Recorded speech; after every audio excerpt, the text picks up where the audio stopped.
నేను ఈ కథ కాలేజ్లో ఉన్నప్పుడు ఫస్ట్ విన్నాను. నేను పేరెంట్స్కి దూరంగా వేరే ఊళ్ళో చదివేవాడిని. ప్రతి సంవత్సరం వేసవి సెలవులకు వచ్చి మళ్ళీ వెళ్ళిపోయేవాడిని. అలా ఒక సంవత్సరం ఇంటికి వచ్చిన రోజు రాత్రి టీవీలో ఒక దెయ్యాల మీద ఇన్వెస్టిగేషన్ షో వస్తుంది. డిస్కవరీలో అది చూస్తూ ఉన్నాను. నేను ఈ దెయ్యాలు ఉంటాయని నమ్మను, కానీ నవ్వుకోవడానికి చూస్తాను. మా నాన్న కూడా నాలాగే ఆలోచిస్తారు.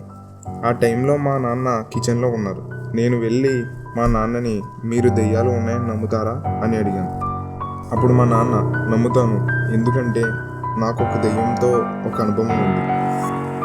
ఆ సమాధానం తర్వాత ఎక్స్పీరియన్స్ ఏంటో తెలుసుకోవాలని బాగా ఇంట్రెస్ట్ వచ్చింది. అందుకు నేను మా నాన్నని జరిగింది చెప్పమంటూ అడిగాను. అప్పుడు ఇలా చెప్పారు. అది ఆనం. ఎక్కడైతే నువ్వు నీకు 4 సంవత్సరాలు వచ్చేదాకా పెరిగావో ఆ ఇంట్లోనే. మా పేరెంట్స్ ఆ ఇంట్లో ఉండేవాళ్ళు. నేను కాలేజ్కి వెళ్ళి ఆదివారం ఇంటికి వచ్చేవాడిని.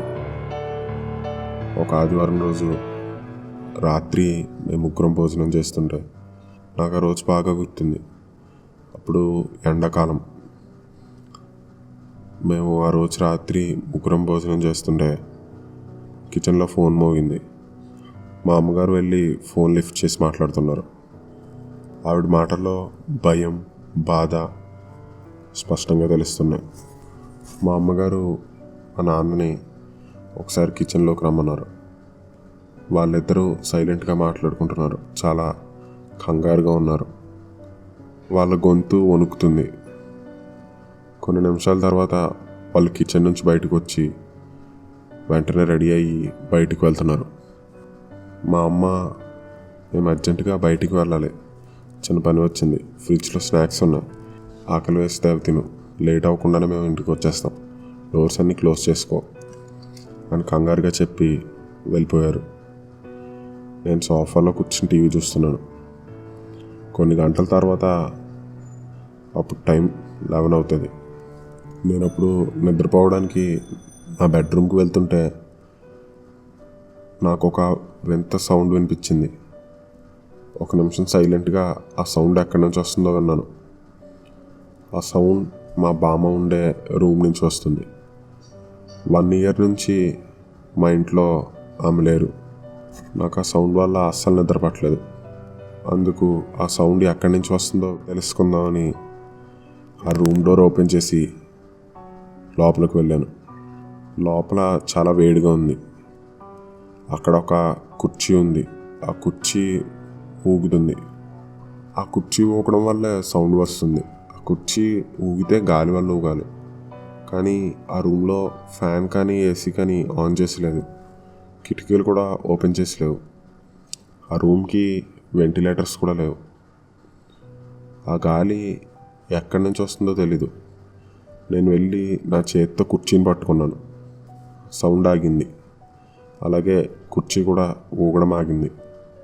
నేను వెంటనే వెనక్కి తిరిగి డోర్ దగ్గరికి వేసి నా బెడ్రూమ్లోకి వెళ్తున్నాను. ఆ సౌండ్ మళ్ళీ వచ్చింది. ఈసారి లోపలికి వెళ్ళి చూస్తే మళ్ళీ కుర్చీ ఊగుతుంది.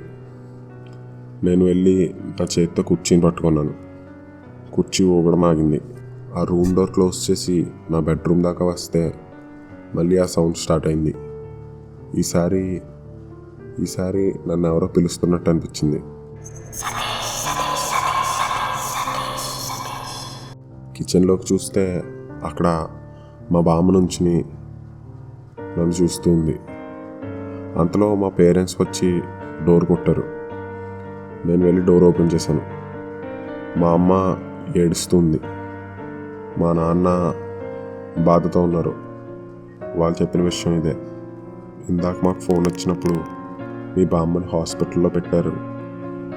ఒక ½ అన్ అవర్ ముందు ఆమె చనిపోయింది. నాకు అప్పుడు కనిపించింది ఎవరు, నా పేరు పిలిచింది ఎవరు? ఇది జరిగిన తర్వాత నేను దెయ్యాలు ఉన్నాయని నమ్మాల్సి వచ్చింది. మా నాన్న నాకు ఈ విషయం చెప్పిన తర్వాత అర్థమైంది ఏంటంటే, ఆ బామ్మ మా నాన్నగారిని ఆఖరిసారిగా చూడడానికి దెయ్యంలో వచ్చిందా?